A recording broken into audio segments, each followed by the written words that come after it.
Good evening, Bhante. Should we Good start evening. now? Yes, Aliana. Good Thank you, evening. Bhante. Please. Should we start now? Yes, Aliana. Thank you, Bhante. Please. Start now? Yes, Aliana. Thank you, Bhante. Please. Good evening, Bhante and all Kalyanamita. Namo Buddhaya and Sukhi Hontu. I'm Aliana and welcome to Ti-Ratana Vihara Friday Sutta discussion by Bhante Dr. Ganggodawila Chandima. Please be informed that Ti-Ratana Vihara is going to conduct a one-day non-stay retreat by Bhante Dr. Ganggodawila Chandima with name Mudita Retreat on Saturday, 25th of April 2026 from 8 a.m. till 5 p.m. For further information and registration regarding to the Mudita Retreat, please check on Ti-Ratana Vihara Facebook account or WhatsApp group. Everyone is welcome to join in and hope to see you at the retreat. Today is the day 163 of this series of Sutta discussion, the 15th class of Satipaṭṭhāna Sutta with topic Dhammānupassanā, Four Noble Truths, the exercise 36 in Satipaṭṭhāna practices. This Sutta discussion series is sponsored by Ti-Ratana Vihara Amapadana, and Satipaṭṭhāna Sutta is the 15th Sutta that have been chosen by Bhante Chandima for this Sutta discussion series. In previous classes, Bhante has discussed about Manggala Sutta, Ratana Sutta, Metta Sutta, Sigalowada Sutta, Dhammacakkappavattana Sutta, Sabhasawa Sutta, Pattakama Sutta, Pattammasamajivi Sutta, Alawaka Sutta, Dajaga Sutta, Girimananda Sutta, Chulakama Vibhanga Sutta, Chunda Sutta, and Diga Janu Sutta, which Bhante has elaborated those sutta in depth. For those who have missed our previous classes, please check on Ti-Ratana Vihara Amapadana YouTube channel. We have uploaded the previous classes there. We are always welcoming newcomers, therefore please share around about this class to other friends and family members so that whoever that wish to join the class via Zoom, where we can engage directly with Bhante, can contact the Vihara administrator, or you can join the class from Ti-Ratana Vihara Facebook channel, where we broadcast the Sutta class live on every Friday evening from 8:30 p.m. till 10 p.m. Kuala Lumpur time. Now let me introduce to you about our speaker. Bhante Dr. Ganggodawila Chandima was a professor of Buddhist philosophy in the Department of Philosophy at Ateneo de Manila University, Philippines. His recent peer-reviewed article, Socrates and Early Buddhist Medical Ethics, Foundation of Moral Reasoning in the Care of the Body and Mind, 2025, was published in Buddhi, a journal of ideas and culture of Ateneo de Manila University. Bhante also presented his latest research at the annual meeting of American Academy of Religion, or AAR, in Boston, USA, in a paper titled Custodian Without Ordination, the Ganeshanansa Tradition and Monastic Succession in 17th Century Sri Lanka. Bhante is also the senior advisor to Patisotta, a virtual Dhamma organization that hosts a weekly online Pali reading class, Sutta discussion, Dhamma talks, and a variety of other Dhamma activities. His Dhamma work can be accessed at www.patisotta.blogspot.com, and we also can follow Bhante at Patisotta Facebook account. Without further ado, we welcome once again Bhante, and as always, thank you very much for the wonderful guidance and teaching. Sadhu, sadhu, sadhu. Thank you, Aliana, for that introduction. Good evening, Dhamma friends. Welcome back to Friday Ti-Ratana Sutta discussion. And we are going to start the 15th class of this Satipaṭṭhāna Sutta, which is 163rd class overall in the series. So shall we pay respect to the Buddha and then move on to the class. Sadhu, sadhu, sadhu. Namo tassa bhagavato arahato samma sambuddhassa. Namo tassa bhagavato Arahato sama sambuddhassa. Namo tassa bhagavato arahato Sammā Sambuddhassa.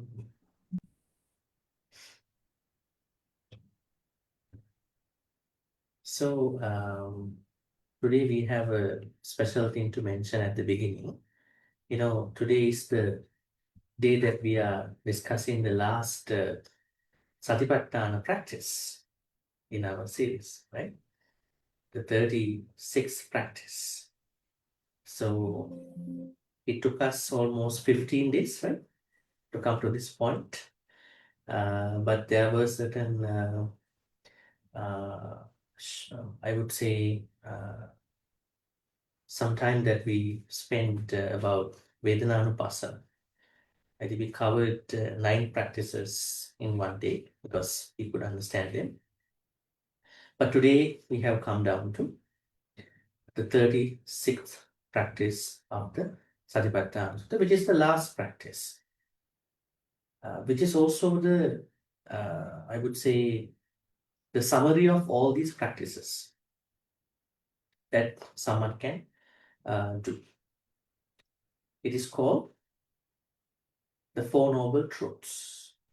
The Four Noble Truths as a Satipaṭṭhāna. Normally people know Four Noble Truths as a Dhamma teaching, right? When they are asked what is the fundamental Dhamma teaching in Buddhism, they could answer to the question by saying Four Noble Truths. But how many of them have thought that the Four Noble Truths are serving as the most important Satipaṭṭhāna practice, which comes under Dhammānupassanā? Here is the information, right? So we are going to discuss Chatusu Ariya Sakshesu, we call Dhammānupassanā as the Four Noble Truths. May I know what was the last Satipaṭṭhāna we discussed? 35th Satipaṭṭhāna? What was it? Awakening, the Awakening, seven awakening seven factors. Seven Satta In Pali, Bojjhanga. Bojjhangas. Let's say one word. Bojjhangas. Right? Very easy. Bojjhangas. So how did we study Bojjhangas as a Dhammānupassanā? How did we study them? We studied how Bojjhangas can be practiced as a Satipaṭṭhāna. And we discuss even the way how to practice Satipaṭṭhāna, Bojjhangas. What was the main, the most important Dhamma thing that we need to have to practice Bojjhangas? Yoniso Manasikara, Bhante. Yoniso Manasikara, right? Without Yoniso Manasikara, nothing is going to work out for us, right? Which means wise attention is non-negotiable Dhamma teaching. You can't negotiate with that. Normally people might think I can negotiate with certain Dhamma things in my life. I can choose metta over breath meditation and so on and so forth. But wise attention is not a Dhamma teaching that can be negotiated, like precepts. Precepts, sila, also not negotiable with regard to our practice. So what else did we discuss with regard to Bojjhangas?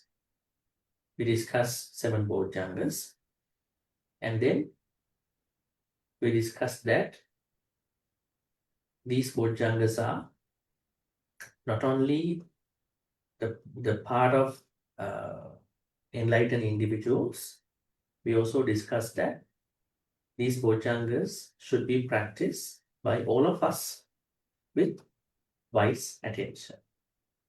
Whenever we lose wise attention, Yoniso Manasikara, then Sati Bojjhanga also runs away from us. So also Dhamma Vicaya, Viriya, Piti, Passaddhi, Samadhi, Upekka. So I want to tell you something very important at the beginning. after we discuss already the Bojjhanga part as a revision. As this is the last Satipaṭṭhāna, we need to know if is there any detailed information with regard to the Four Noble Truths as a Satipaṭṭhāna, which comes under Dhammānupassanā. How many of you have looked at both Satipaṭṭhāna Suttas, MN10 and DN22? DN22 is the longer version of Satipaṭṭhāna, right? Do you get what I mean? I mean, at the beginning, I think in the introduction to Satipaṭṭhāna Sutta, we discussed that there are two main Satipaṭṭhāna Suttas. What are they? Digha Nikaya 22 Sutta called Mahasatipaṭṭhāna Sutta. And MN10 in the Majjhima Nikaya, MN10 means the Satipaṭṭhāna Sutta version, which we have been discussing, which is the most mostly used version of Satipaṭṭhāna Sutta. Is there any difference between these two Satipaṭṭhāna Suttas, or are they all almost same?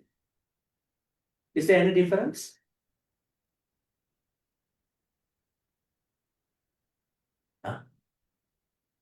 We discussed that, huh? In the introduction, we discussed that. This is also a revision. When was that? I think almost 15 days ago. Perhaps 26th of September. Huh? We discussed the first chapter on Satipaṭṭhāna. That was on 26th September 2002. Yes, yes. And So I'm asking, what is it, do you see any difference between these two suttas? Is there any difference? yes, Are they almost the for same? this DG22, we more on mental properties. For this, Which part of the Dhammānupassanā? Actually, the difference is Dhammānupassanā section in the Digha Nikaya version is a little bit longer compared to Majjhima Nikaya's Satipaṭṭhāna Sutta. Actually, we can specify it. The Four Noble Truths section of the Satipaṭṭhāna Sutta is much more detailed in the Digha Nikaya version. Okay, whereas we don't see that explanation in the Majjhima Nikaya. What do you think could have been the reason? Digha Nikaya, the Buddha didn't know what is Digha Nikaya, right? Did Buddha know about this Digha, Majjhima, Samyutta? Was he aware? Huh? He didn't know anything about it. All these names were given by senior Sangha members to preserve the canon. Now somebody can say Buddha in the Digha Nikaya told, it's a Buddha, no, Digha Nikaya. No. Buddha had no idea about it. What happened was that senior Sangha members wanted to make it a manual so they can preserve by memorizing. So all the longer versions of suttas were given to Digha Nikaya. The medium-sized suttas were given to Majjhima Nikaya. All the particular sections of Dhamma things, such as given to kings, bankers, certain monks, certain Dhamma teaching, Dhamma concept, they were given to Samyutta Nikaya. And all the teachings that were given by numbers, 1, 2, 3, 4, 5, 6, so on and so forth, were given to Anguttara Nikaya. And they were trying to make another Nikaya, but they couldn't make it. Then they said, we will keep them as they are. Let us preserve them by all of us. Dhammapada, Kuddakapada, and all. So our understanding is Satipaṭṭhāna Sutta was maintained by two Nikayas. Venerable Ananda's disciples as Digha Nikaya preservation, and Venerable who preserved the Majjhima Nikaya, whose students are they?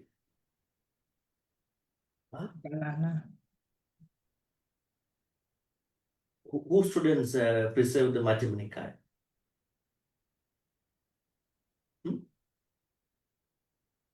Venerable Ananda and his disciples preserve the Digha Nikaya. Then what about Majjhima Nikaya? Arahant Sariputta and his disciples preserve Majjhima Nikaya. Samyutta Nikaya? Moggallana. No. Arahant Mahakāshyapa and his followers preserve Samyutta Nikaya. Anguttara Nikaya? 2 weeks ago we discussed about the Venerable's name in our OPRC class. Venerable Anuruddha and his disciples preserve Anguttara Nikaya. And all the other monks, they preserve the rest of the Nikayas. So the thing is, when the Satipaṭṭhāna Sutta came down to Venerable Sariputta, was he alive when the Buddha passed away? Were the 2 chief disciples alive? No, they No, passed they away were before here. Buddha. They They died passed before the away Buddha. before Buddha. They had passed away. So that means they even don't know what happened. Their disciples are the ones who preserve them. So what we understand is, as the reason with regard to why Digha Nikaya's Four Noble Truths section of the Dhammānupassanā was longer, because Digha Nikaya, perhaps originally it was very much detailed, but Arahant Sariputta students also wanted to keep it up in their own way. So they took the same sutta and they summarize it. That's why we need to understand. Don't try to read these suttas without knowing these contexts, because you never know what must have happened to these suttas. That's why we need some kind of expert understanding. I mean, reading a couple of suttas and then the context and why it happened, historical reasons, right? They are important. Not that you chose one sutta from somewhere and you read in a couple hours and then you think you know it, right? So we need to know the context and so forth. Okay, so I think you know what are the Four Noble Truths, right? What are they? Dukkha, Yeah. Samudaya, Nirodha, Magga. Okay, so may I ask someone else to translate them? Can anybody tell me what is dukkha, what is samudaya, what is nirodha, what is magga? Anybody else? Is it suffering, the cause of suffering, and then how to Cessation of suffering. And the middle path part, Path leading to leading cessation of leading to suffering. the cessation of suffering. the cessation. Yeah. Okay, first of all, we have a problem here. The problem is a translation problem. Okay, Dissatisfaction.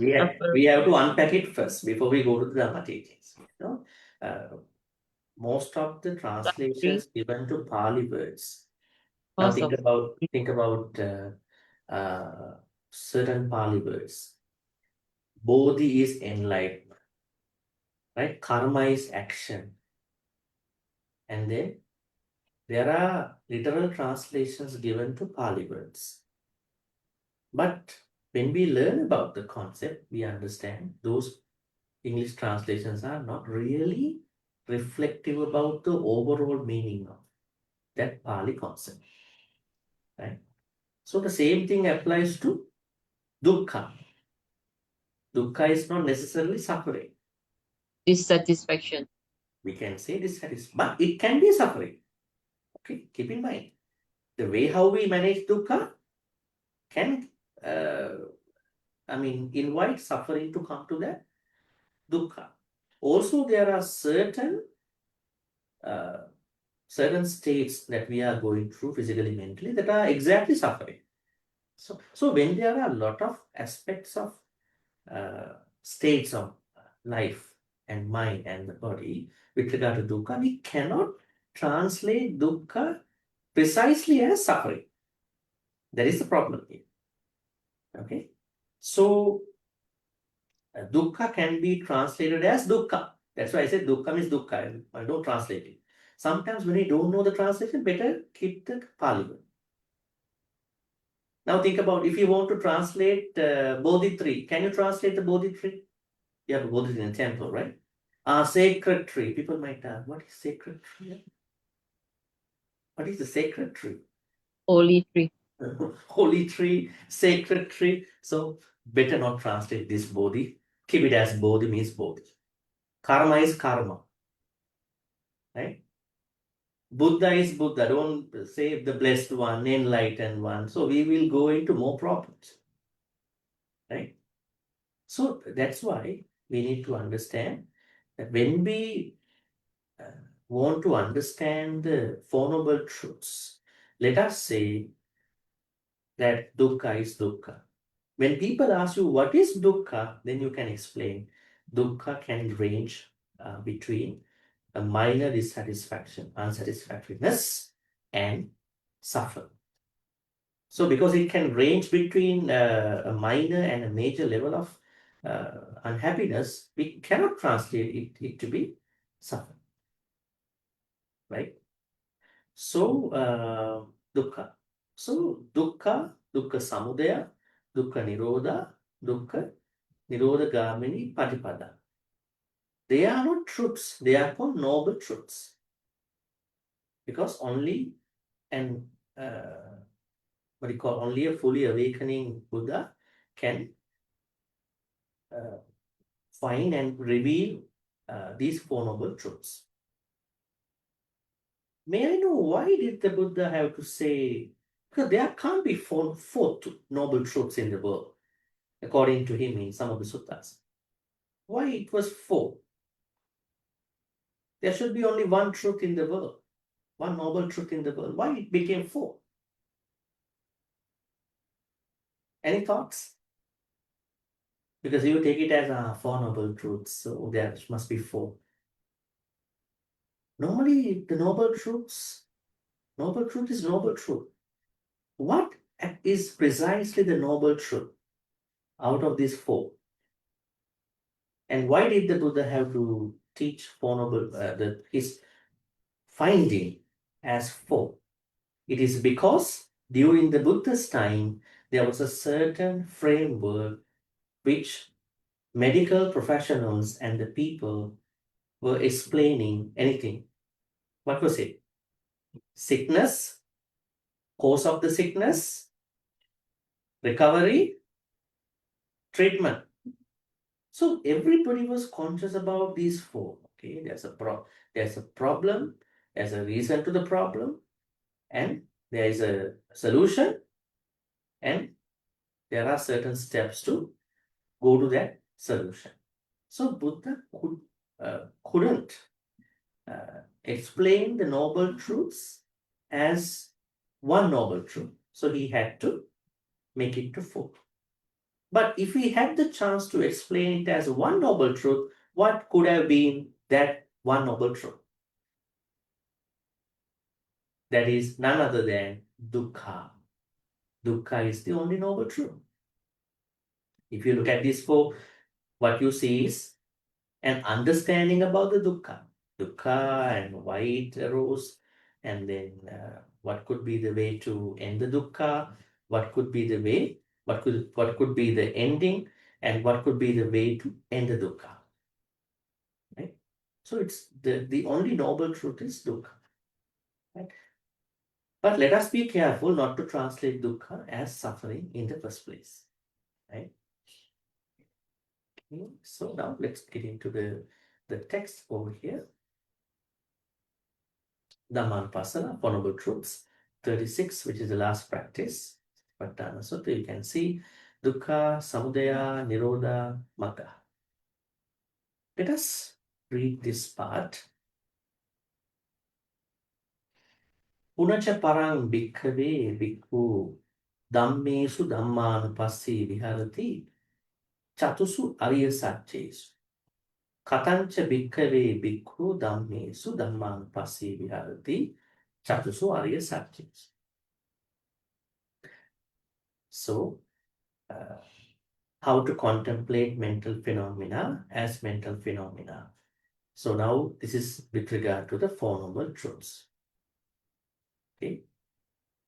This introductory formation presents the Four Noble Truths as the ultimate and comprehensive domain of Dhammānupassanā. This is the ultimate version of the whole Dhammānupassanā. Here, contemplation is no longer limited to observing individual mental factors.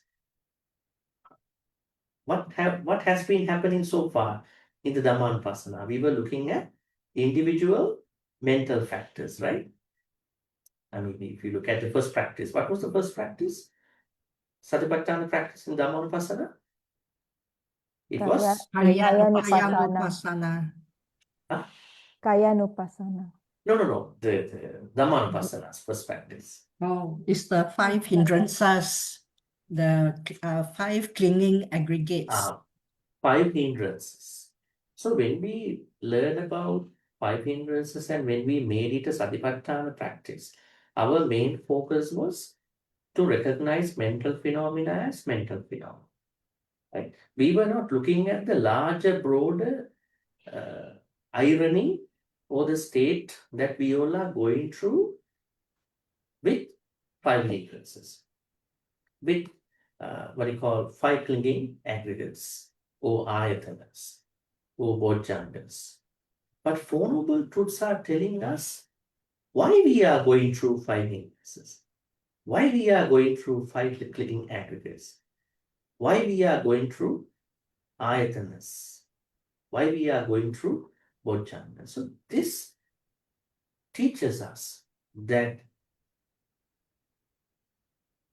Four Noble Truths is the most important understanding that we will come through all the rest of the Dhammānupassanā practices, even through Vedanānupassana, Cittanupassana, and Kayanupassana. You can even go back, trace back to them too.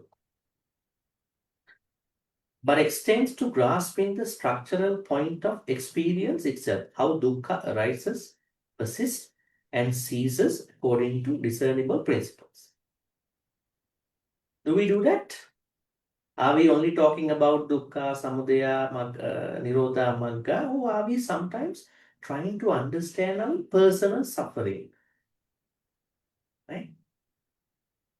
How we go through what you call personal dukkha in our life. We look at it that way.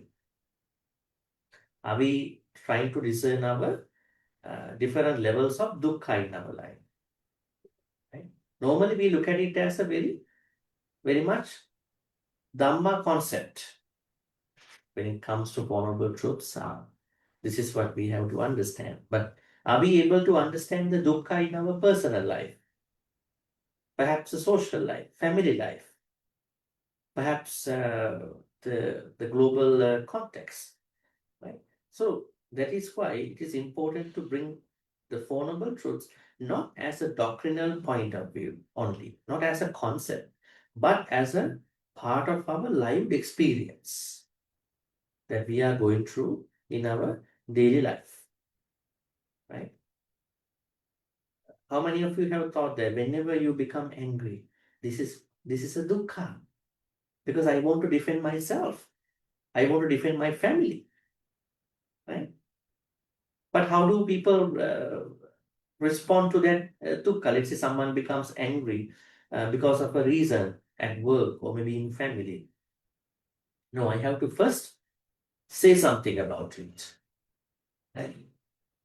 At that point, the person might be very much ignored about dukkha part. This is happening because of the inherent nature of dukkha that we are going through in our life. So even when we have a lot of opportunities to understand dukkha, what do we do in our daily life? We cover up the dukkha part, right?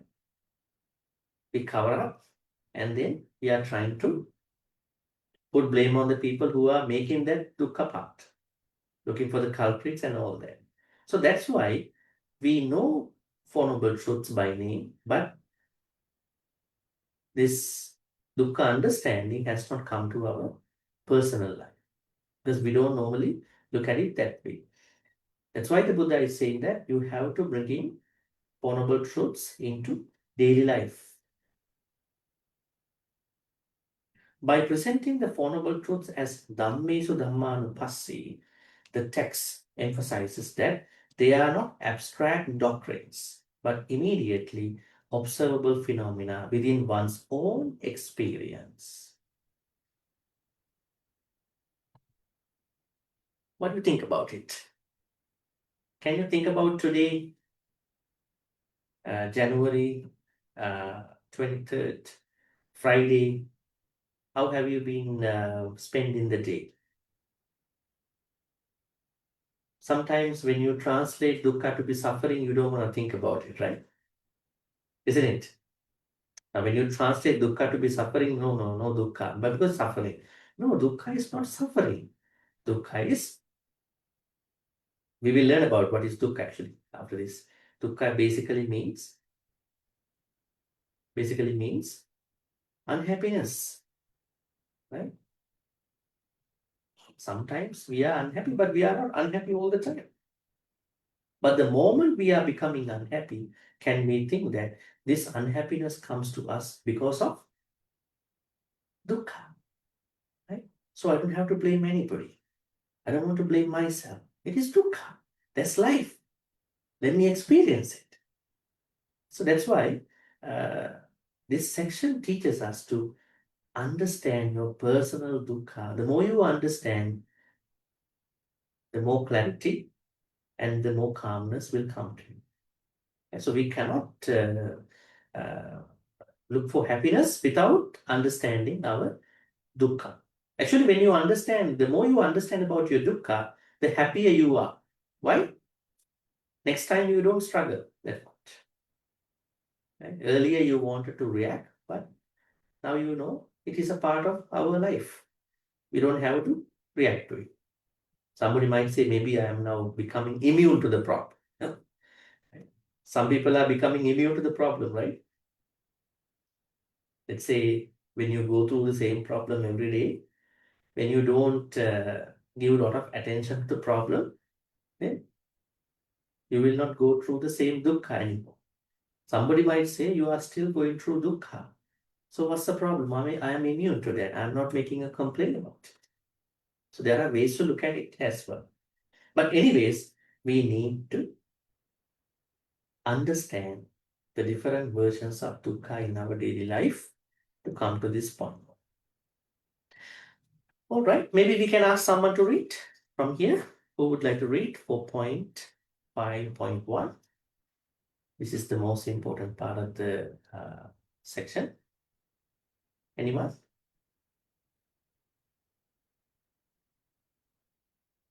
Yes. Yes, Sumita, please go ahead.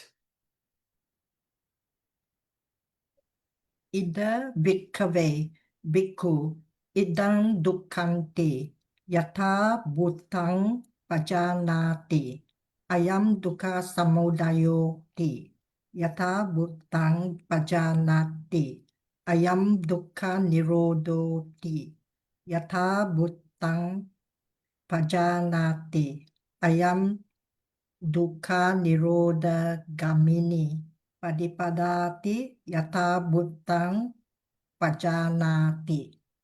Great. Ida bhikkhave bhikkhu idam dukkhanti yatha bhutam pajanati. Ayam dukkha samudayoti yatha bhutam pajanati. Ayam dukkha nirodhoti yatha bhutam pajanati. Ayam dukkha nirodha gamini patipadati yatha bhutam pajanati. Now, if you look at ourselves in our daily life, we know what is dukkha, right? Dukkha is dukkha. We know what is the cause of dukkha. Cause of dukkha is craving, tanha. And we know what is the cessation of dukkha. What is it? Nibbana. Right? Nibbana is the cessation of dukkha. And we know what is the path that we have to take to attain Nibbana. What is it? Noble Eightfold Path. The Noble Eightfold Path, which has Sila, Samadhi, Panya differently. Right?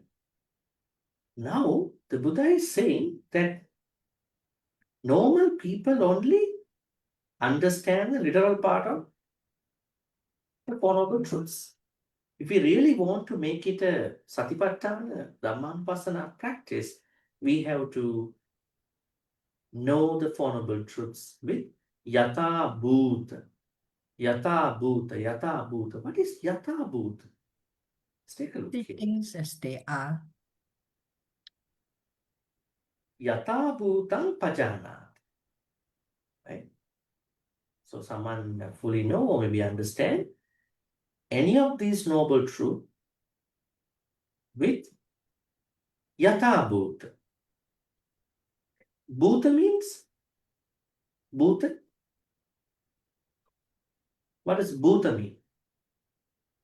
Existence, becoming. Bhuta. Bhuta is a Pali word. This could be a past participle in a way that shows something happened. Right?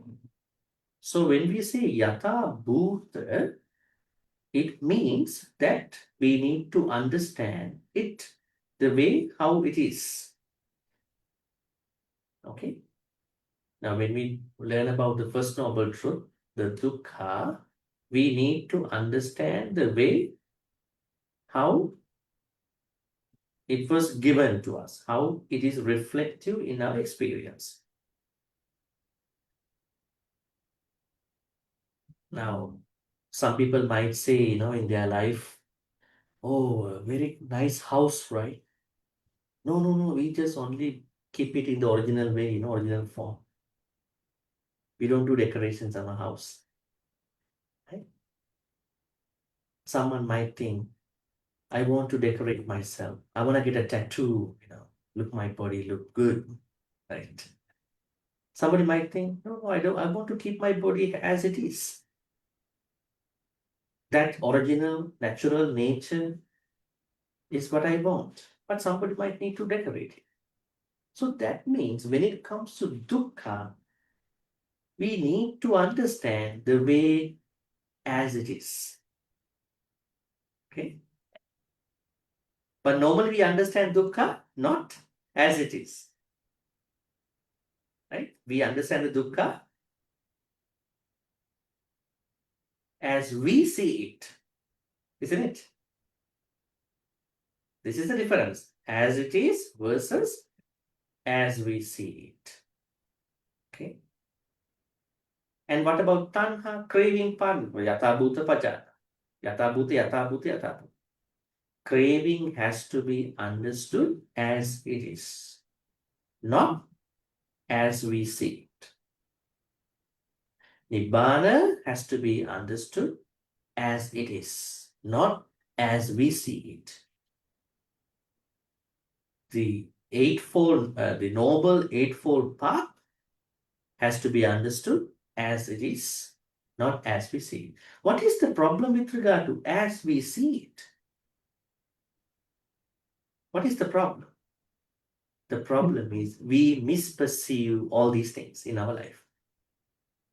What do you think? We misperceive dukkha, we misperceive craving, we misperceive nibbana, we misperceive the Noble Eightfold Path. That's why the Buddha is saying, if you want to bring the Four Noble Truths as a Dhammānupassanā practice, which is the overarching, the most important Dhammānupassanā practice, you have to see them as they are, not as we are or as we see them. Now, can you tell me an example before we move on to the next? Have you ever thought that you have misperceived dukkha? Maybe you name it in your own way, but later you understand, no, that is not how I should have seen it. Can you give me an example? I think you have to struggle now because you have to first know what are the dukkha, right? Let us read them first and then we will get into that question. Okay. I will ask that later.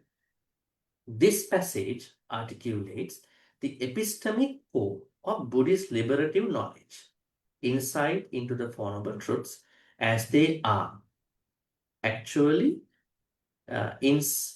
instantiated in lived experience, our personal experience.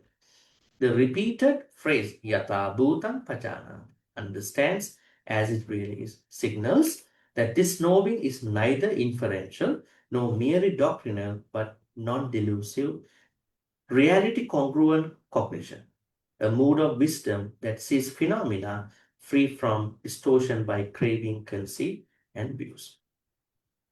Normally, in many Dhamma teachings, Buddha is saying our perspective is distorted by three things: tanha, ditthi, and man. These are the things that incapacitate the reality. Right? Not even tanha. But when tanha is active, mana and ditthi are also active at the same time. Okay, now the important thing is epistemic core. What is this word actually? This passage articulates the epistemic core of the Buddhist liberation Nibbana. The Buddha is always teaching us an epistemic aspect of life. That means something that we have to go through, experience. Not only it is a teaching, it is a doctrine, it is a concept, right? So this teaches us that Four Noble Truths should not be any more concepts. Four Noble Truths should be understood as they are in our personal life. Okay, we will see how to understand that slowly here. Okay, now we find out the sutta here. I have given it here. Dukkha Sutta. Let us take a look at Dukkha Sutta to understand a basic definition of Four Noble Truths. Let me click on that. This is Samyutta Nikaya's 22.104. So this clearly teaches us what is dukkha. What is dukkha here? Katamancha bhikkave dukkhaṃ panchupada nakkanda tissa vacaniya. It should be said the five grasping aggregates. Okay, the rest you can read. Now tell me, what is dukkha? What is dukkha? Unhappiness. Dukkha is dukkha. No, the way how the Buddha explained in this sutta. Five grasping Oh, aggregates. five Dukkha is nothing but Five five grasping clinging grasping aggregates. aggregates. Don't try to pick up certain English words, then you will complicate more and more. Dukkha in brief and in deepest sense is five clinging aggregates. Aggregates are innocent, but when we cling to them, that is how dukkha arises. What dukkha arises? When you cling to aggregates: birth, sickness, aging, death, then association with the people we don't like, separation from the loved ones, things don't happen the way we want. All these things are happening because we cling to five aggregates. Nothing else. Next time when someone asks you, tell me what is dukkha? Five clinging aggregates. That's the easiest way. Don't try to suffering, unhappiness, birth, I'm going to die, I will get sick. And you are complicating more and you don't understand it properly at that point. You are complicating the person too. Yes, somebody might argue with, yes, we were born to get sick, right? So what's the problem? We were born to age. We were born to die. When you were born, that means you carry the death. We cannot fulfill all our wishes in our life. Sometimes we lose our wishes. Sometimes we make them true. So I think for that person, this is not an argument. This is something like, then you have to say, no, dukkha is not that. Dukkha in Buddhism means, the way how the Buddha explained to us was, when people cling to five core in their life, that is dukkha. Then the person might ask, what is that? The Buddha teaches that every sentient being carries five aggregates: rupa, vedana, sanya, sankhara, vijnana. They have a form, they have feelings, they have perceptions, they have karma, they have consciousness. So the moment when someone becomes addictive or maybe clings to any of these five, that is the moment all these minor major dukkha's are trying to arise. Okay. And there is another sutta where Buddha talks about 3 types of dukkha. That is not dukkha sutta, dukkata sutta. We will look at it. I think that was given next to that. Okay. First, idampi dukkhanti does not denote a pessimistic metaphysical claim about existence samsara as such, but a diagnostic recognition. I want to comment on that. Now, when you discuss, perhaps when somebody might read Buddhism from English books for the most part, they might think, why did the Buddha pick up dukkha? Because dukkha was already translated as suffering in many English books, Western world. Why is the Buddha very pessimist? Right? So who made Buddhism pessimistic? The people who translated Buddhism. Buddhism is not pessimistic. Right? But people who translated in their way, in their knowledge, in their languages, they made Buddhism pessimistic. Otherwise, Buddhism is not pessimistic. I'm telling you now, why did the Buddha choose dukkha, minor frustrations, starting from minor frustrations into the suffering in a hell, suffering in life? Why did the Buddha start with dukkha? It is because, just like how I told you, during the Buddha's time, people believe a certain framework. Sickness, cause of sickness, then recovery, treatment. So people were very much adamant and very much educated about these four. So the Buddha wanted to take a diagnostic approach to, list out dukkha. That's why when you go see a doctor, how does the doctor diagnose you? Will the doctor believe your version in the first place? Let's say you have a flu and you say, doctor, I think I caught up this in somewhere. I went to a party and then somebody who had the flu was going to hug me. What can I do? I would not hug him or her. So I was hugged by that person. Later I knew that he had flu, right? Like, very interesting stuff, right? And then what happened? Then I think I got it. Okay, but the doctor is patiently listening to you. And then doctor is asking some other questions. And then he or she is doing his own version. Why did the doctor want to know all this information? Because he wants to diagnose us to give us the medication, give us the treatment. In the same way, Buddha wanted us to know the diagnosis to give the medication, give the Noble Eightfold Path. So there is no other reason to say Buddhism is pessimistic. Then you should say the Buddha is not pessimistic. The doctors are pessimistic. Why are they asking all these issues? Who is going to see a doctor when they are happy? Right? Who is going to see a doctor when they are healthy? Nobody is going to see a doctor during that time. You have to pay, right? A lot of things. So in the same way, Buddha wanted to take a diagnostic approach so that he can teach us how to become happy.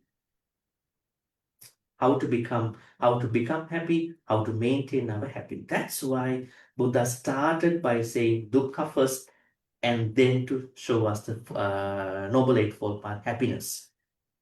Otherwise, there's no point to say that Buddhism is pessimistic. So, having said that, let's go here. Dukkha here is not restricted to pain. Dukkha dukkata. It also includes changes, vulnerability of pleasure, viparinama dukkata, and the burden of conditioned processes we call sankhara dukkata. For that, we're going to look at the 3 main varieties of dukkha. Dukkata Sutta, Samyutta Nikaya 45.161. Let's take a look at that sutta too. This is the sutta, Dukkata Sutta. Tisso me bhikkave dukkata katamati. So Buddha says there are these three forms of dukkha. Dukkha dukkata, that is number one.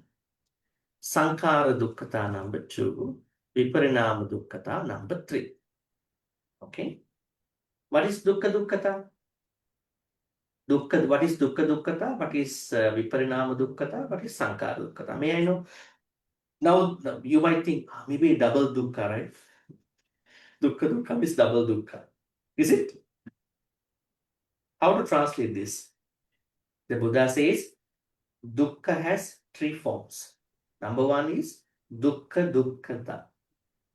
Number two, viparinama dukkata. Number three, sankhara dukkata. May I know what is dukkha dukkata? Intrinsic type of suffering. That is sankhara dukkata. What is dukkha? Now, if you don't know what is dukkha dukkata, how are you going to find happiness in your life? If you don't know what is dukkha, how to find out the noble eightfold path? We must understand what are the three major forms of dukkha that take place in our life from morning to evening. Dukkha dukkata means direct pain. When you pinch yourself, you feel pain, right? When you injure yourself, you feel pain, right? That direct pain is called dukkha dukkata.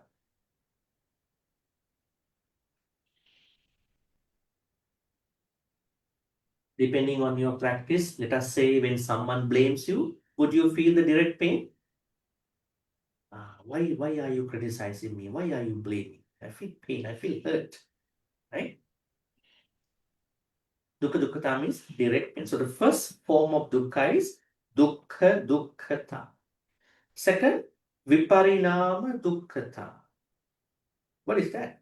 Due to changes, suffering due to changes. Dukkha that is arising from changes. Any change. Right? Are people into dukkha even when they go through happiness? Do people cry when they are going through achievements? Parents cry when their children graduate, right? Parents cry when their children achieving. Why? Yes, joy. Joy. Maybe they are not Joy. eating, taking their meals also during that day. Right? That means because they are happy. When you are happy, you don't want to eat anything. When you Overjoyed. are not happy, you always go open the fridge. What is inside the fridge? I want to eat. Why? You are unhappy. You want a lot of food. But when you are happy, you don't need food. Drink water. Even water, yes, is enough. When you're happy, you just drink water. Just drink water. It's happiness, sir. Don't like to eat. I mean, you don't have to understand it wrongly. You have to eat. But I'm trying to say the urge. We have this incessant urge to go eat, look for better food, better things, right? Anyways, viparinama dukkata means dukkha that is arising because we cannot accept changes in our life. What changes are not easily acceptable by many people in society? From rich to poor. Poverty, maybe we can say, let us say this way, financial changes in life. Yes. We could say like that. This includes even a rich person. The rich person's thought want to be richer and richer, right? But it cannot happen in one night, overnight thing, Even the rich person can struggle. Even the middle class person, upper middle class person, low income, even the poor person. They all have their own dukkha in their life, right? They all have dukkha in their own way, right? That is financial changes. And then what is another change? Death. When the death happens, a loss. Life and death. Yeah. Right? Life and death. That means if you are thinking that every time when you are celebrating your birthday, that I step closer to my death in one more year, right? Which is not a good idea. I mean. Because every time you say celebrating birthday, okay, in reality, I go one more year closer to my death. Right? Let the death come to us anytime. Don't worry about it. Because we were born to die. Isn't it? Is it true? We were born to die, not we were born to live. So before the death, we have to live. Otherwise, death is a part of this natural life. Right? So some people even cannot think about death. It is a very painful feeling. What are the other changes? Relationship changes, career changes, work changes, a lot of changes, right? So the Buddha says that most people cannot process changes in their life. But as you learn more Dhamma, you can process changes easily. Right? You are trying to understand, you are trying to know with Yatha Bhuta. Yatha Bhuta supports you to understand life, every life experience in its entirety. So Viparinama Dukkha means any dukkha that arises because you cannot process changes that are happening to you. And the third one, Sankhara Dukkha. What is Sankhara Dukkha? Bring due to formations. Sankhara Dukkha, due to formations. But how do we understand that? Oppressed by the arising and the falling. You know, the easiest way to understand Sankhara Dukkha is looking at the previous two dukkhas. Dukkha Dukkha is direct pain. If we know how to survive, we can avoid that pain a little bit. We can do something earlier. I mean, I'm not saying 100%, but we can avoid. Viparinama Dukkha can also be avoided in some ways when we know the change and how it looks like. But can you avoid Sankhara Dukkha? No. It is called inherent Dukkha. Why we have the inherent Dukkha? Because we carry 5 aggregates. Very easy to understand. Direct pain or direct Dukkha. Second, what do you call? Dukkha arising from changes. Actually, changes don't give us pain. Dukkha, we cannot process the changes. And Sankhara Dukkha is something that is not negotiable. Non-negotiable Dukkha. Sankhara Dukkha. Right? It's pretty interesting. Let us take a look at what the Buddha says at the end here. Dukkhata, Sankhara Dukkhata, Viparinama Dukkhata. Imasmin ko bhikkhave tissannang dukkhatanang abhiññāya pariññāya parikkkhaya pahanāya ayan ariyo attangiko maggo bhavetapoti. The Noble Eightfold Path should be developed for the direct knowledge, complete understanding, finishing, and giving up of these 3 forms of dukkha. So if you want to get rid of these 3 dukkha, you have to practice the Noble Eightfold Path. Right? All right, so because of our timing, we have to get going from here. And then I have given you another sutta to understand the nature of the sankharas. See this Sankata Lakkana Sutta in 3.47 for understanding the nature of sankhara. Now, when I say sankhara is a dukkha, sankhara means inherent dukkha. You might be wondering, what are these sankharas? What is the nature of these sankharas? Actually, everything is sankhara. I am a sankhara, you are a sankhara, Zoom is a sankhara, perspectives are sankharas. The only thing that is not sankhara is Nibbana. right? Then let us take a look of the 3 main characteristics of all sankharas through this sutta. Okay, sutta is, as you can see here, Sankata Lakkana Sutta, characteristics of the condition. Phenomenon. Tinimani Bhikkave Sankatas Sankata Lakkanani. Sankharas has 3 characteristics. Now, number 1, arising, Uppado Pandaya. You can see there is a start, arising. Vanishing is evident. Disappearing is also very visible, Vayo Pandaya. And then there is a change that is happening between the arising and the disappearance. Titassa Anyatattam Pandaya. And when you go to Nibbana one day, these 3 are absent. There's no arising, no Uppado, no Vayo, no Titassa Anyatattam Pandaya. Now you understood what is meant by Sankhara. Every Sankhara must have these 3 conditions. When you go to Nibbana, no characteristics with regard to the Sankhara. So we are going through Sankhara Dukkha because we are carrying Sankhara in our 5 aggregates and personal life. And second, Dukkha Samudaya.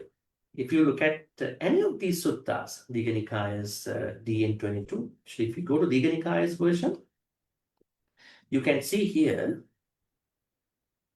this is the Digha Nikaya's Satipaṭṭhāna Sutta. If you go down, you can see 5 hindrances, aggregates, sense spaces, ayatanas, bojjhangas, and then you can see Four Noble Truths. It's very long. You can see each Noble Truth has been given with a lot of information. Actually, all these informations were given in Dhammānupassanā Sutta and Saccavibhāga Sutta.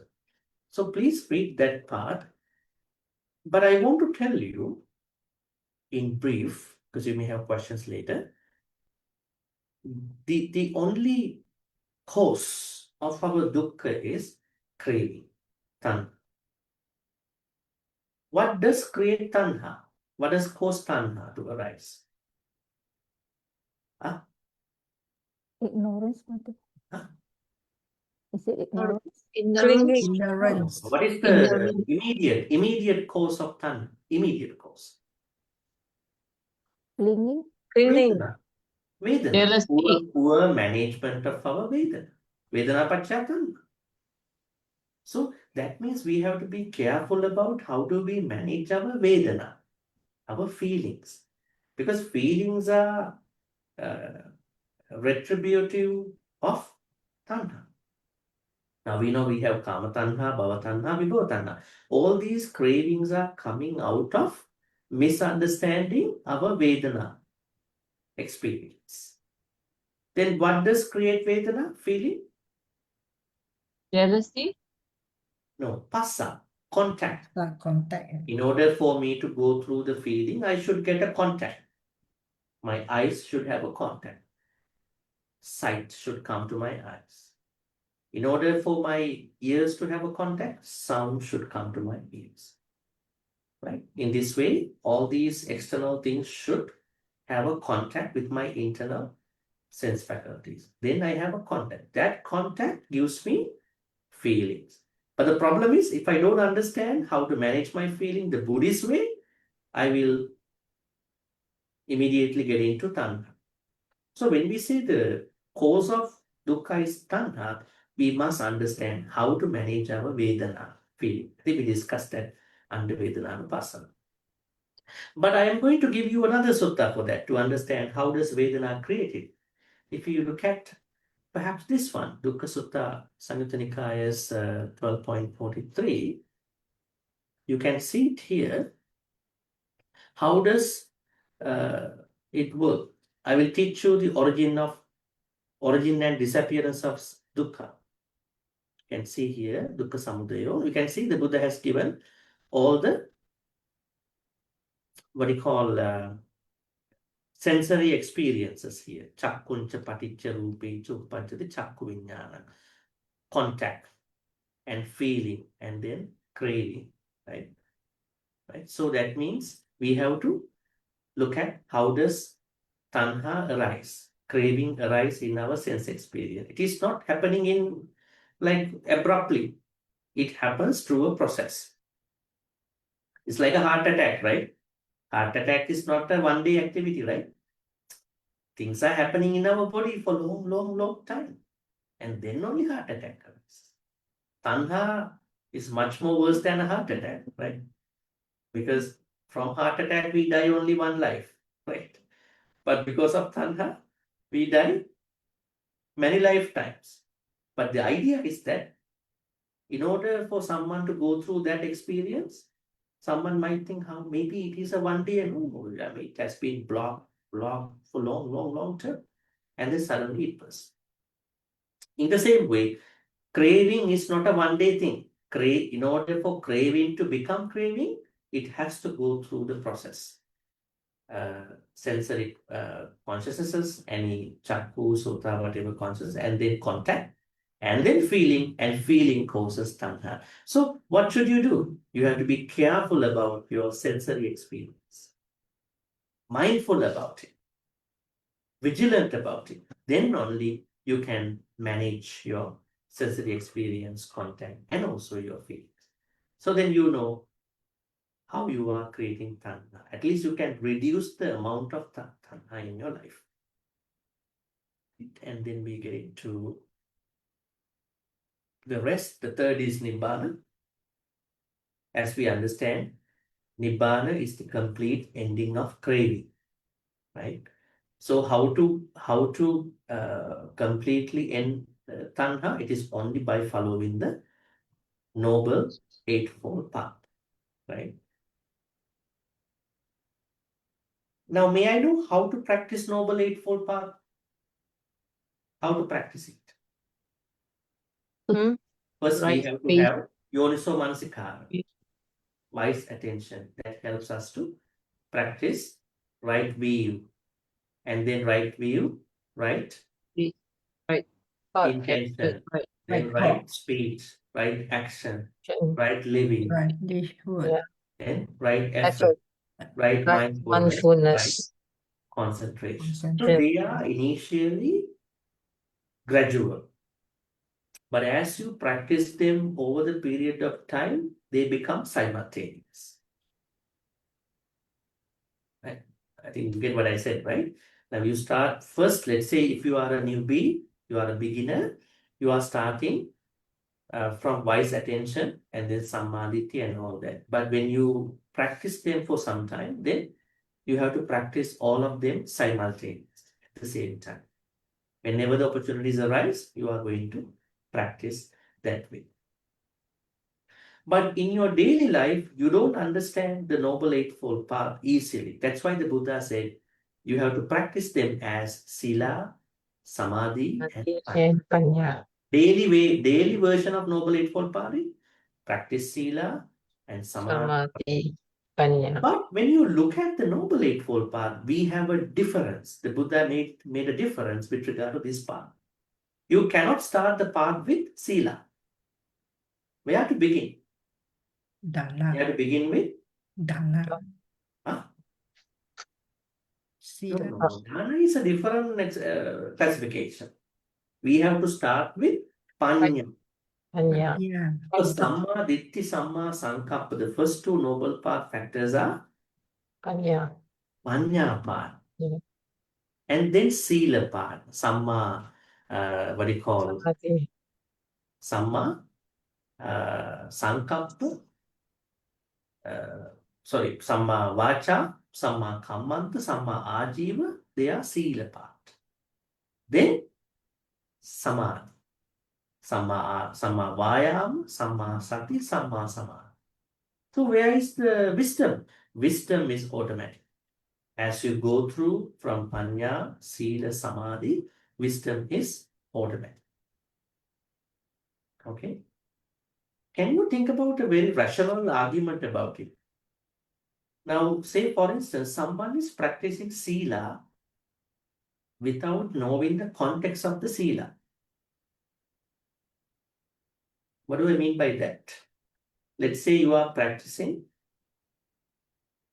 not killing, but you don't know why you are practicing this first precept. Why you are practicing second, third, fourth, fifth precept. You have to know that first. Without knowing why you are practicing Sila, if you are practicing Sila, you are not practicing it in the proper way. That's why the Buddha said, first, you need to be wise. You need to be somewhat wise to get into the sila. But unfortunately, a lot of people start with a mere sila. So they end up in the sila too, right? That is a problem. So in short, what I can say is that Four Noble Truths, understanding dukkha. What are the three forms of dukkha? May I know again? Dukkha, dukkata, viparinama dukkata, Sankara. sankhara Dukkata. dukkata. Can you tell me the meaning? How to understand them in daily life? What is dukkha, dukkata? Direct pain. Direct pain. Okay. Then viparinama dukkata. Due to change. Changes. Yeah. Not being able to process the changes. Third, Inherent Conditions. inherent pain. The three inherent characteristics. dukkha. Yeah. Yeah. Actually, we can say pain here. It's a good word. I prefer that word over suffering. Pain. Because all these dukkhas are painful, mentally or physically. Right? But when we cannot understand the pain, it can become suffering. Or in some sense, suffering is optional, the way how we process the pain. But it is dukkha. And then samudaya means tanha. Right? So, and then nirodha means nibbana, and the path is the Noble Eightfold Path. Now let us see the inside part of this Four Noble Truths, Dhammānupassanā. Iti ajjattang va dhamme Dhammānupassē viharati, bahiddha va dhamme Dhammānupassē viharati, ajjatta bahiddha va, sorry, it has to be dhamme Dhammānupassē viharati. She dwells contemplating the mental phenomena internally, externally, universalizing the Four Noble Truths. How to understand this?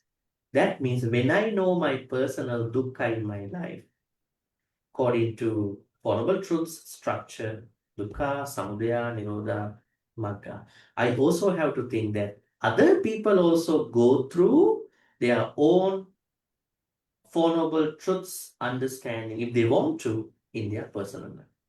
Actually, we have a lot of problems when we don't bring this framework for other people. You go somewhere, you think other people, you are entitled to get someone's treatment, even by paying. But that person might not do that service. And then all of a sudden you are trying to be not happy about it.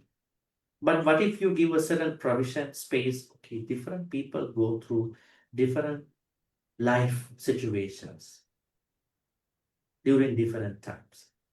How do I come to that knowledge? When I externalize Four Noble Truths, right?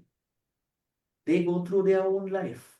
I go through my own life. But regardless of how I go through, how they go through, what is happening is that all are going through Four Noble Truths structure in their life. Internally, it means I go through that. Externally means they go through that. Ajjata Bahidha means we both go through. Is it a good way to look at people? Yes, if we look at that way, I think we will not complain to other people. We will not nag, right? We will not do such things. We will lower it.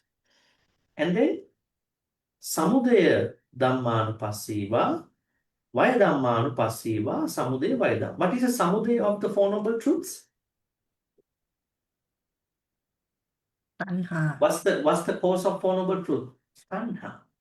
Yeah. And we look at it from Tanha. Why did the Buddha have to teach Four Noble Truth? Because there is Tanha. And what is the disappearance of the Four Noble Truths? Nibbana. Then samudaya vaya means both. So this structure is similar to all these other Satipaṭṭhāna practices. But we look at it now from Four Noble Truths understanding. And finally, we can see Atti, this has to be Dhamma, Dhammanti panassa sati paccupatthita bhoti yavadeva jnana mattaya patissati mattaya anisitocha viharati naca kinchi loke upad. What does this Four Noble Truth Dhammānupassanā help us is that it will help us understand right mindfulness so that we will not associate or grasp at anything in our Panchakanda world. The more I understand the Four Noble Truths in my own experience, dukkha, how my dukkha arises, how I can see the ending of my own personal dukkha, and the way what I can do, and when I know how other people can do, then I have better opportunities not to associate, not to depend on Panchakanda world. Right? So at the end, what will happen is that Four Noble Truths will no more become a Dhamma concept. It will become my personal experience, your personal experience. At the moment, for many people, Four Noble Truths is a Dhamma concept in the books, in the suttas. Right? So then that means it has not ever become a Dhammānupassanā practice. Actually, this is what we need to do with regard to Four Noble Truths, not that keeping in the books as a part of fundamental teaching. Four Noble Truths should be my teaching moments in my life, my experience in my life. If you look at today from morning to evening, how many opportunities you had to understand Four Noble Truths? Right? How many opportunities? Frustration, happiness, and then expectations, then what do you call disappointments, right? So all these are teaching moments from Four Noble Truths understanding. All right, by saying that, let us go to the notes. Why? For the notes about the Four Noble Truths as Dhammānupassanā, seeing the truths as present phenomena, not abstract doctrine. That is what I said. Don't limit Four Noble Truths to a doctrine only. It is your present phenomena that you are going through in your immediate experience. Yathābhūta Jnana, as it really is. This is the important thing that we have to do with regard to understanding our own dukkha in our life. The repeated phrase Yathābhūtam Pajanāti signals that this contemplation is based on direct insight, not conceptual reasoning or inherited views. The Four Noble Truths are known through careful, sustained right mindfulness that reveals their actual nature. This guards against mistaking intellectual understanding of the Dhamma for liberating wisdom. So how many times we have learned about the Four Noble Truths in our life? Perhaps the first day that you listen to a Dhamma talk could have been the first day that you were familiar with the Four Noble Truths. But it was always kept as a doctrine, as a teaching only. But it never became your personal experience. That's why under this Four Noble Truths as a Dhammānupassanā teaches us, no, don't make it a conceptual doctrinal point. Let it be in the books like that. Let it be in the textbook, Tipitaka or Nikayas like that. But in our personal experience, it is our experience. Right? The more we see it that way, it will become really effective for us to practice it as Dhammānupassanā. Dukkha recognized phenomenologically, not pessimistically. I think I said that earlier. Dukkha has to be understood as a precursor, as a supportive to happiness. Don't think that dukkha is dukkha. Now think about, when I know dukkha dukkhata, when I know viparinama dukkhata, when I know sankhara dukkhata, I have ample opportunities to seek happiness. May I know why people are going through a lot of dukkha? It is because they don't know three forms of dukkha. Right? So if they had known three forms of dukkha, they could have avoided a lot of such bad experiences in their life. Now think about one example. You have made a bad friendship, papa mitta. Okay. You made a bad friendship somewhere in your life. So you feel the direct pain, right? Every time when you decide things with that person, when you go with that person, when you listen to that person, then you will understand Dukkha Dukkhata is there. But then, when you think about this Dhamma teaching, you understand, I could have avoided this bad friend earlier if I had known Dukkha Dukkhata. Because we create some Dukkha Dukkhata in our life.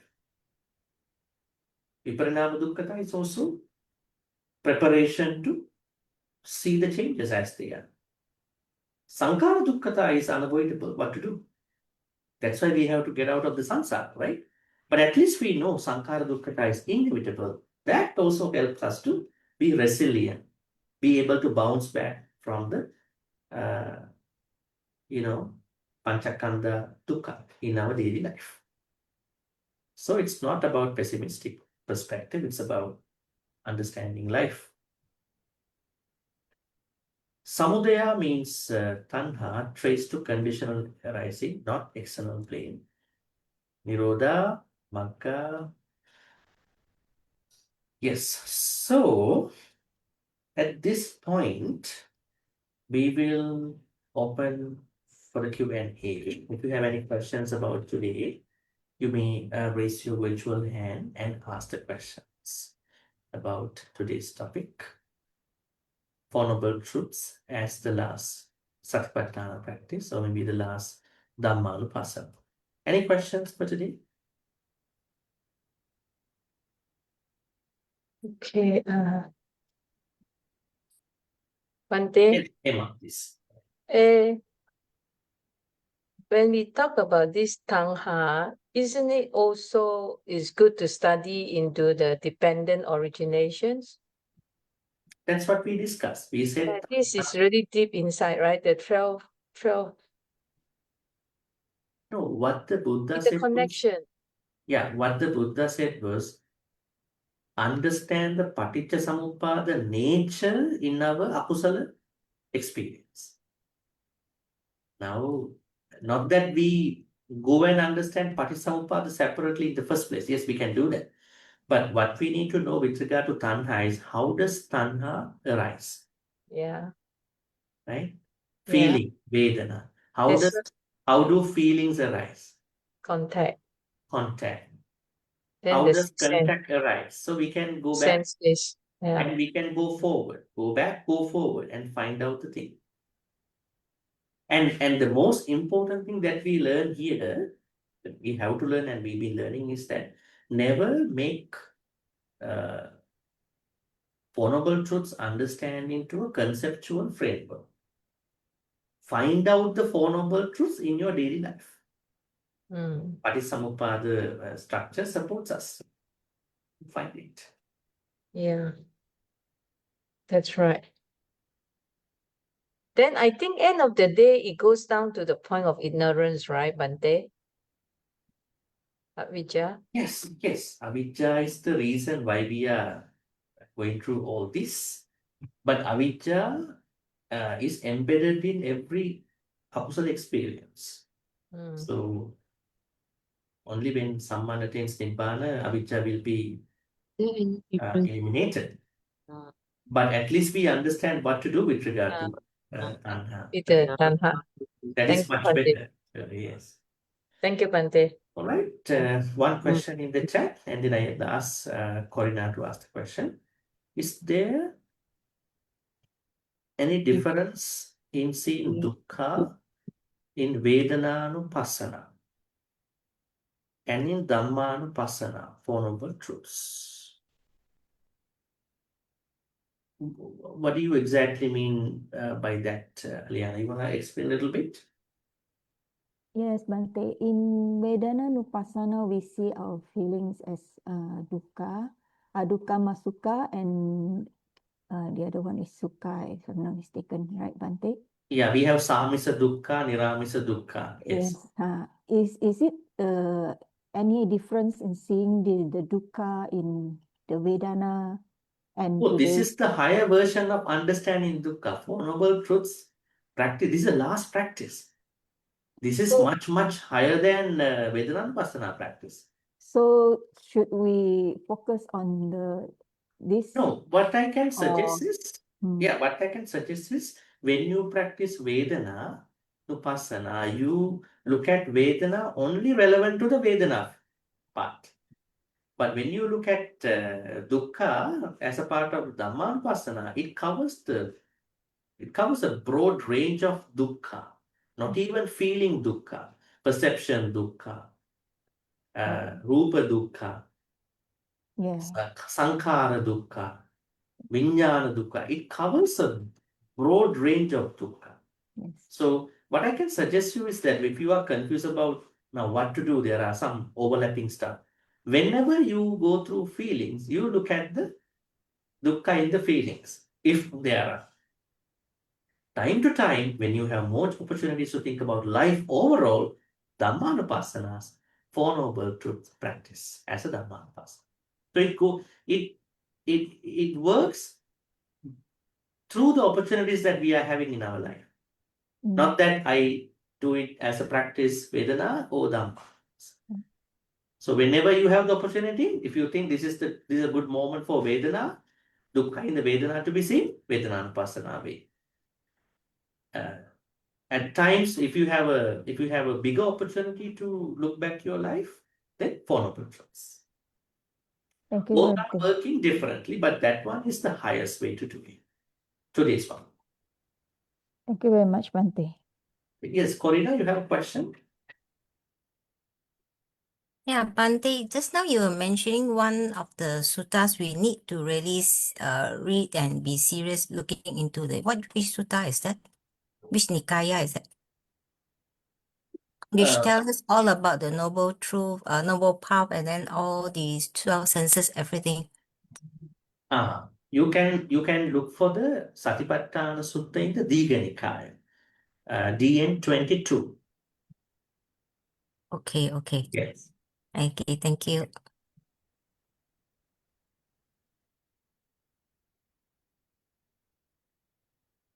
Any other questions? Can I ask Bhante one more? Yes. This Yata Buddha, as mentioned in this Four Noble Truths, is it same as Vipassana in meditation, to seeing things as it is? Is it the same word, or we use different words for different section? Well, the Pali word Yatabhuta is a very much original word that we see in many suttas. Okay. Compared to Vipassana. The Pali word Vipassana can be seen in certain places, and we cannot deny that. But the Pali word Vipassana was not used similar to Yatabhuta in the text. So I think Buddha prefers Yatabhuta, whereas compared to Vipassana. Because Vipassana, you can say Vipassana, they might translate in English, seeing things as they are. It is, yeah. Right? Yeah. But when you say Yatabhuta, it has a very much overall meaning about Four Noble Truths. Buddha never say, see the first noble truth with Vipassana. Okay. That's the difference. See the second noble truth with Vipassana. What the Buddha says is that, see the first noble truth through Yatabhuta. Second truth, through Yatabhuta. Third truth, through Yatabhuta. Fourth truth, through Yatabhuta. So I think the difference is Vipassana is a loose term for anything. When you, I mean, the way how we know it now in today's world, especially some other traditions, try to see things as they are. Right? It's a generic thing. Try to be more objective than subjective. But when the Buddha was teaching about Four Noble Truths, he picked up Yatabhuta. That means people see the Four Noble Truths as they are. As they are. Right? Yeah. So Four Noble Truths should be seen as they are in our life. Right? Versus we see them as we are.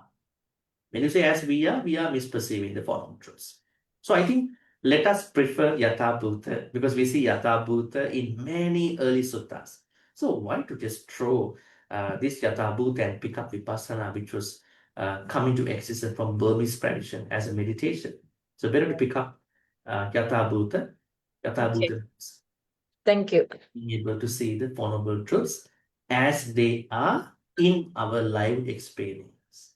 This part is very forgotten. Thank you, Bhante. Okay, let us finish with this question. Yes, Jenny, please.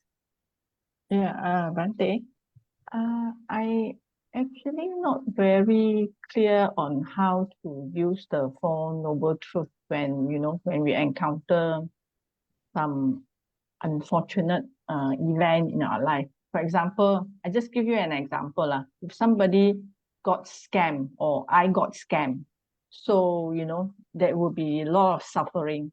So at that moment, how do I use the Four Noble Truths to go through this event? There are two things to do from the Dhamma. Okay? While Buddha is teaching the Four Noble Truths, Buddha also taught us how to take care of us. So now what matters to us, that person at that point, is how to take care of us from the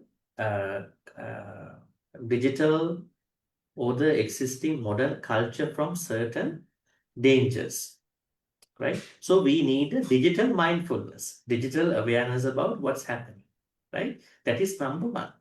Number two is understand what happened to me. Now I cannot reverse back. My money was taken by them. At least I tell myself I have more opportunities to be mindful about these things next time. So it has to be looked at both from Four Noble Truths and from the other teachings of the Buddha. Buddha also teaching us in the Digajana Sutta, Pattakama Sutta, take care of your finances.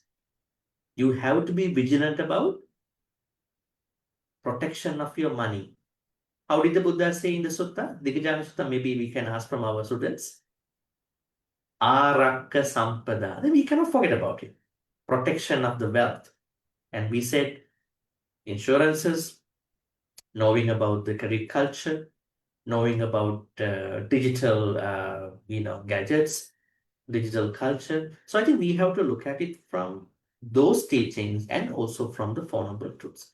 Maybe you remind yourself, this happened to me, I have to protect myself. That's one thing from those teachings. Second, anybody can be trapped, become a victim to these things.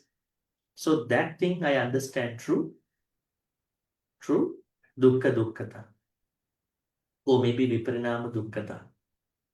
You understand the state of mind, state of thoughts through viparinama dukkhata or dukkha dukkhata. Or maybe sankhara dukkhata. But the wake-up call for the next things should be understood from arakka sampada. Because we cannot ignore about those teachings. Secular teachings about life for the lay people. So both teachings have to be blended in that kind of a scenario. Yeah. All right, I think we have almost come to the end of our class. But let me tell you. There is one more question, Brother Wait, Taufik. Yeah, maybe a quick question, please. Come tomorrow. Okay. Yes, Bhante, there's one more question In the that- chat, in the chat. Right.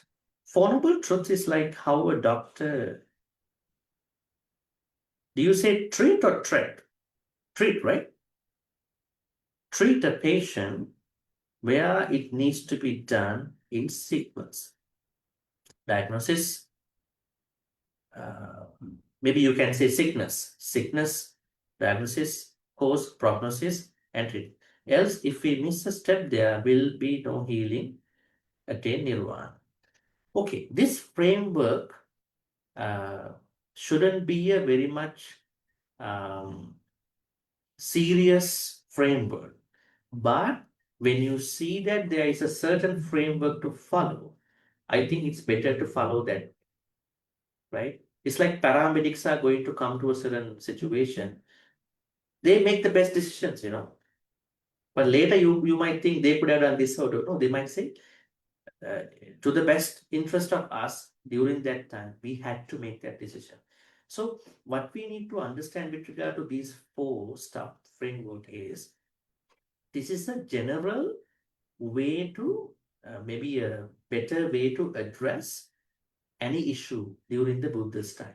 So Buddha had to stick to that framework and it worked out.